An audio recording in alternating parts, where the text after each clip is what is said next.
जय हिंद मित्रांनो.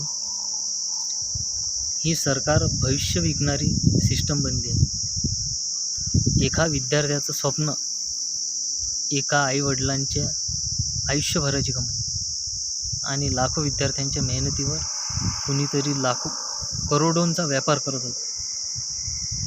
ही फक्त paper लीकची story नाही, ही भविष्य चोरीची रिअल स्टोरी आहे. कोणी 18 तास अभ्यास करत होतं, कोणी शेत विकून कोचिंग लावत होतं, कोणी घरच्यांचं स्वप्न पूर्ण करण्यासाठी झोप सोडली होती. पण एक्झामच्या आदल्या रात्री व्हॉट्सअप ग्रुपवर पेपर फिरत होता. एका PDF ने लाखो विद्यार्थ्यांचं आयुष्य हादरवलं. 2022 पासून देशात अनेक मोठे एक्झाम लीक समोर आले. नीट, UGC नेट, पोलीस भरती, टीचर एक्झाम, SSC एक्झाम. प्रश्न फक्त पेपर लीकचा नाही, प्रश्न आहे ट्रस्टचा.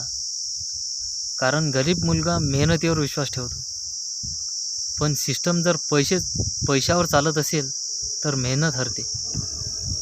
एका लीकमुळे कुणी डिप्रेशनमध्ये गेलं, कुणी वर्ष गमावलं, कुणी आयुष्य संपवलं आणि काहींचं स्वप्न कायमचं संपलं.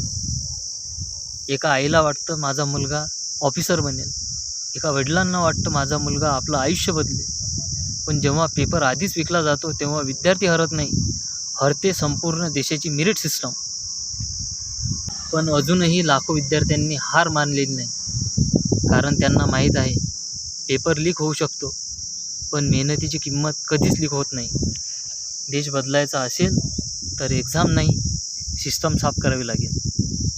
फ्युचर विकणाऱ्यांना शिक्षा झाली पाहिजे. Student justice. जय हिंद.